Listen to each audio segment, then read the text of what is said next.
한국과 중국 축구 손흥민과 우레이, 공안증 이 단어는 중국 언론에서 먼저 쓰던 단어로 다른 아시아 국가들과는 승과 패를 주고받고 또 일본에게는 몇 차례 이기기도 하였으나 한국에게는 유독 약하여 1978년 이후 2010년 1월까지 한국과 총 27회의 국가대표 축구 경기를 벌였으나 한국이 16승 11무로 패한 적이 한 번도 없고 이에 중국인들이 한국 축구에 대해 느끼는 두려움이 병적이라고 할 만큼 강하여 여기에서 유래한 말입니다.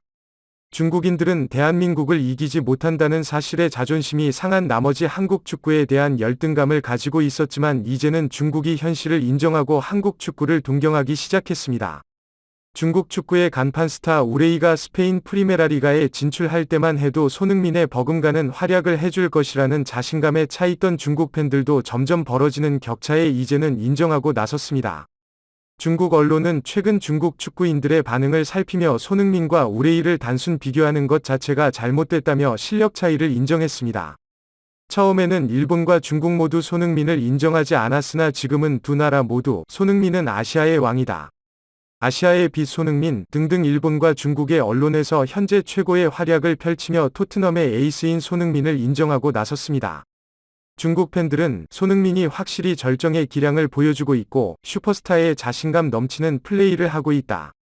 손흥민이 유럽인이었다면 이미 세계 최고의 선수가 되었을 것, 손흥민이 중국인이었다면 얼마나 좋았을까 라는 글을 남겨 부러움의 눈길을 보냈습니다.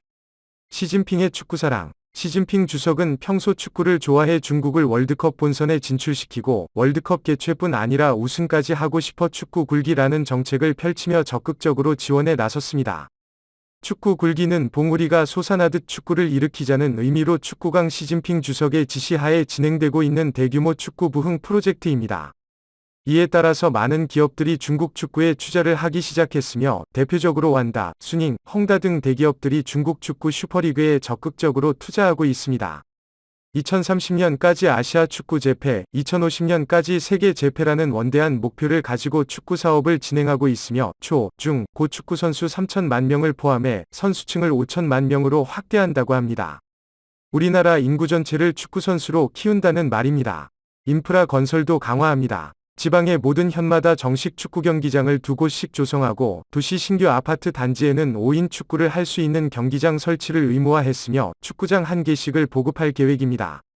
이렇듯 시진핑 국가주석은 축구를 통해 스포츠 산업을 성장시켜 새로운 성장 동력을 만들려고 하고 있으며 축구개혁 개발 예산으로 약 7천억을 배정하는 등 어마어마한 투자를 하고 있습니다. 엄청난 돈으로 세계적인 선수 영입. 중국 축구 발전을 위해 중국 축구 슈퍼리그의 각 팀들은 고액 연봉 제시를 통해 세계적인 선수들을 영입했습니다.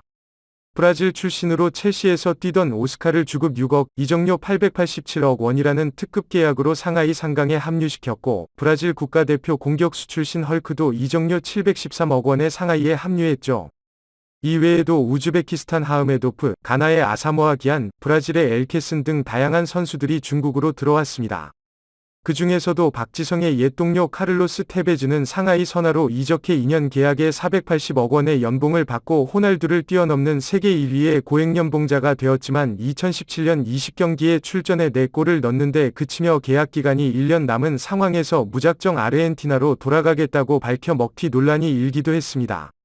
중국 리그 우리나라 선수와 감독. 전북 현대에서 활약하여 국내 최고 수비수로 평가받던 김민재 선수는 2019년 1월 베이징 고안으로 이적하며 이적료 600만 달러, 약 73억 원을 기록한 것으로 알려졌고 2015년부터 경남FC에서 뛰기 시작한 국가대표 박지수 선수 또한 광저우 헝다로 소속팀을 옮겨 2019년 리그 우승을 기록하기도 했습니다. 196cm 위 장신으로 진격의 거인이라는 별명을 갖고 있는 김신욱 선수 또한 3년 계약에 연봉 50억, 이적료 70억을 기록하며 상하이 선화로 이적을 했고 전북 현대 감독으로 수차례 우승을 기록하고 이후 우리나라 국가대표 감독도 했었던 경험이 있는 최강희 감독은 3년 총액 240억의 연봉으로 중국 다롄에서 감독직을 시작해 현재는 상하이 선화에서 3년 동안 336억 원을 받으며 감독을 하고 있습니다. 최강희 감독과 김신욱 선수는 같이 한 팀에 있어 2019년 컵 우승을 하면서 좋은 활약을 하고 있습니다. 중국의 현실 외국인 선수들 귀화 추진. 천문학적인 연봉을 지불하면서 돈잔치를 하고 있는 중국 축구. 자국 선수의 육성에도 천문학적인 투자를 하고 있지만 중국 축구 선수들의 실력은 너무 떨어지다 보니 작년부터 외인 선수들의 귀화를 대거 추진하고 있습니다. 하지만 이런 중국 축구협회의 노력에도 불구하고 중국 대표팀의 경쟁력은 여전히 불확실하고 수많은 귀화 선수에도 월드컵 진출은 멀어 보인다고 언론은 보도합니다. 세계적인 감독들 경질, 축구는 못하고 성적은 안 나오다 보니 애꿎은 대표팀 감독들만 비판을 받으며 사퇴하는 상황이 연출되고 있습니다. 지난 2019년 리피 감독이 이끄는 중국은 아랍에미레이트 두바이에서 끝난 2022 카타르 월드컵 아시아 2차 예선 A조 4차전 중립경기에서 시리아에게 1대2로 졌습니다. 경기가 끝난 뒤 리피 감독은 내가 다 책임을 지겠다. 난 중국 감독직에서 물러나겠다고 말했습니다. 리피 감독은 2006년 독일 월드컵에서 이탈리아의 우승을 이끈 명장으로 2016년 중국을 처음 맡을 때 연봉 약 300억 원을 받은 것으로 알려졌습니다. 선수가 못하는 거지 실력이 없는 감독이 아니라는 것입니다. 한국의 축구 영웅 히딩크도 중국만큼은 구제할 수 없었습니다. 히딩크 감독은 2018년 9월 중국 23세 이하 대표팀을 맡았으나 1년 만에 경질되었습니다. 중국 언론은 우리 선수들은 한국과 비교해도 수준이 그렇게 떨어지지 않는다. 사전 준비를 철저히 했다면 더 좋은 팀이 될 수 있었다. 라며 히딩크 감독이 무능했다고 지적했습니다.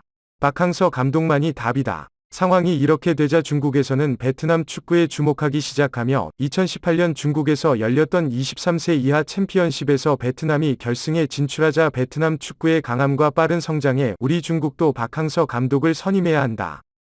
라고 주장하고 있습니다. 중국 한 매체는 박항서 감독의 연봉과 월급을 들먹거리며 박항서 감독은 베트남에게 많은 기여를 했지만 월급은 5만 달러로 리피 전 감독의 30분의 1도 안 된다. 대체 왜 우리는 박항서를 영입하지 않는 것이냐? 는 자조 섞인 기사를 내기도 했습니다. 작년에 베트남의 박항서 감독이 중국의 히딩크 감독과의 첫 사제 대결에서 스승인 히딩크 감독마저 이기자 중국 언론들은 놀라움을 감추지 못하며 박항서에 대한 기대감만 부풀려준 꼴이 되었습니다. 그 결과 지금은 중국 팬들 사이에서 중국은 이제 베트남도 못 이기는 나라다 라는 말들이 나오고 있습니다. 현재 중국은 이미 2022년 월드컵 진출에 실패했습니다. 하지만 2024년 올림픽 예선과 2026년 월드컵 아시아 예선을 치르기 위해서는 변화가 필요하기 때문에 박항서 감독의 영입설이 흘러나오고 있습니다. 지금 중국은 박항서 감독만이 답이라며 언론 플레이를 이어가고 있습니다. 하지만 대부분의 사람들은 그 어느 누가 가더라도 중국 선수들은 안 될 거라는 생각입니다. 다만 중국 가면 성적을 못 내서 경질되더라도 돈은 벌 수 있으니 차라리 그게 좋겠다는 말들이 나오고 있는 것이죠. 빅글은 박항서 감독님과는 전혀 상관없는 중국 축구의 입장이니 오해 없으시길 바랍니다.